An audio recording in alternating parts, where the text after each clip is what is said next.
Hi. Well, today we are going to read Chapter 3 of Surviving Bear Island. And where we left off in Chapter 2, Tom was just getting ready to spend his first night all alone on Bear Island after that crazy accident that happened that left him on the shore there. Um, and so this is Chapter 3, After a Night on the Island. The next morning, my head was pounding. My face was inches from the coals, my mouth dry from inhaling smoke and ash from last night's fire. I tried to swallow, but my tongue stuck on the back of my throat. I sat up. With a stick, I dug into the black splotch of coals, hoping some were glowing. No luck. I stepped out of the forest and scanned the beach for any sign. Scraps of the kayak, a piece of gear, the orange of my dad's life vest. I could see for several miles across the water, but the cove I was in, bordered by steep rocky points, cut off my view of the coast. I walked north, my clammy rain pants clinging to my long johns, my kneecaps aching a little less than they did yesterday, my damp socks wrapping my lower legs and feet like soggy moss covering rotten logs. My head pounding with each step. At the stream, I recognized the wide, bright green leaves that reached above my waist. Skunk cabbage, I remember Dad calling it, saying, bears eat the roots and deer eat the leaves. A whole mess of it crowded the small stream as it snaked back into the forest. I lay on my stomach, put my face to the stream, and drank, my cupped hands shoveling cold water into my mouth. Each time I swallowed, pain shot up the back of my head like an electric shock. I rolled onto my back and covered my eyes. Yesterday's accident flashed into my mind. I squeezed my eyes shut tighter until the scene turned black. I stayed like that until the cold ground forced me to sit up. I reached into my pocket, pulled out the survival kit. I unzipped the 2 Ziploc bags, grabbed one of the meal pack bars, tore the wrapper, took a bite, and almost spit it out. Yuck! The bar tasted like modeling clay mixed with nuts and raisins. I ate the whole bar, and it seemed to wake up my stomach. It felt emptier now than before I'd eaten it. I kept walking north, reached the point, and cut back into the forest. My rubber boots slid on the steep slope as I switchbacked my way up, gripping tree branches and brush. Unfortunately, Devil's Club was one. Ouch! I yelled as I jerked my hand away from a Devil's Club stem. Pale green thorns dotted my left hand just below my thumb. I pulled the thorns out, and little red dots grew in their place. Then this stinging sensation crept into my hand. I sucked my palm, then rubbed it, trying to ease the sting, but it kept on stinging, like it was on its own schedule. I kept going, pushing through the eye-level, foot-wide, palm-shaped leaves, careful not to grab any more stems. I crested the ridge and worked my way toward the point overlooking the water. In the distance, maybe a quarter-mile from shore, lay a series of rock reefs. Waves broke over the jagged rocks, exposing and then covering the spiky formations. In front of the closest reef, I saw a head pop up, then another and another. 6 sea lions swimming north against the waves. I tasted the meal pack bar at the base of my throat and swallowed it down. The waves, they'd pushed me south of the reef, way south. I mean, where I'd washed up looked 4 times as far as the straight line distance to shore. And I'd been swimming straight for shore as hard as I could. I just wanted my dad to appear on the shore, maybe a little bruised up, but ready to take charge, to tell me what to do and where to go, and to tell me that everything would be all right, to forgive me for my screw-ups, and if he was hurt, I'd take care of him, build him a big fire, and do whatever it took to help him. My chest tightened, and I sucked in a short breath, wanting more air. He had to be around here somewhere. He was stronger than me, so maybe he'd gotten to shore in more of a straight line while I'd kept being swept by the waves. He may have been a lost zombie at home after Mom died, but out here, he was the expert. He knew his way around the forest and knew what to do in the cold. 40 below, 50 below, even 60 degrees below zero, and he would still go out on his snowshoes.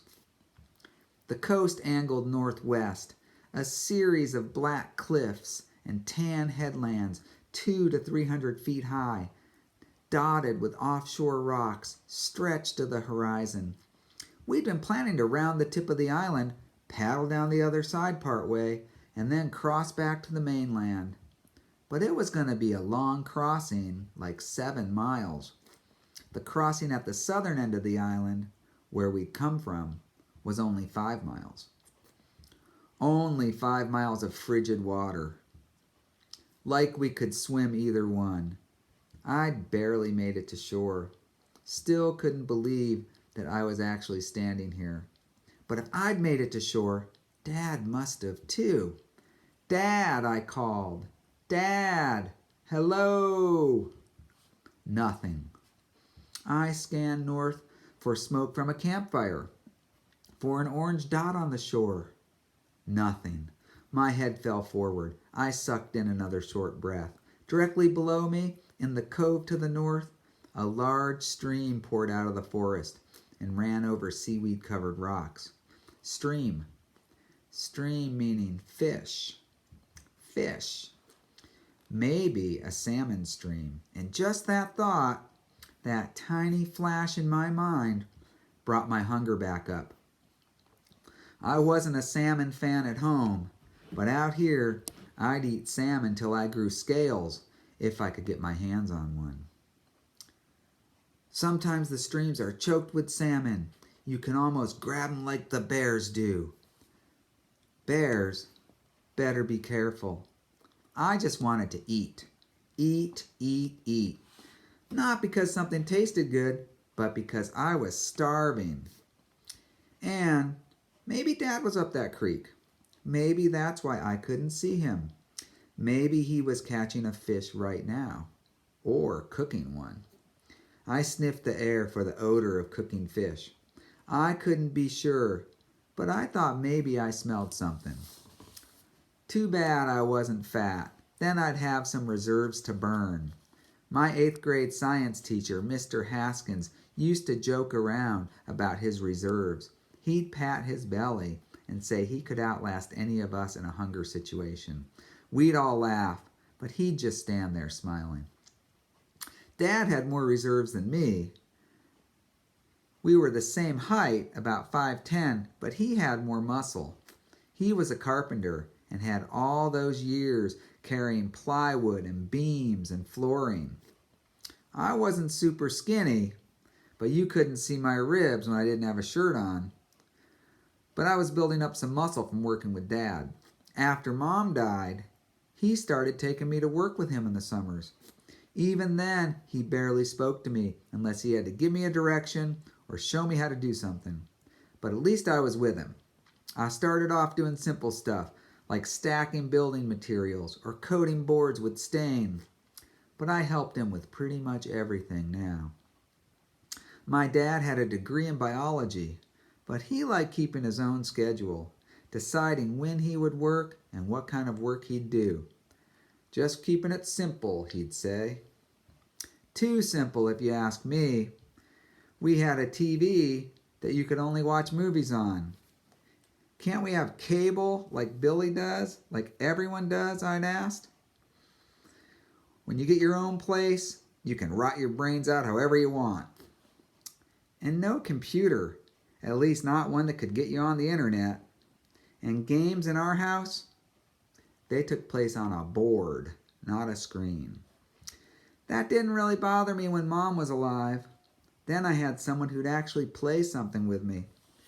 We didn't even have a microwave. Walking into our house was like walking into the 19th century. Our porch railing looked like a hitching post for horses.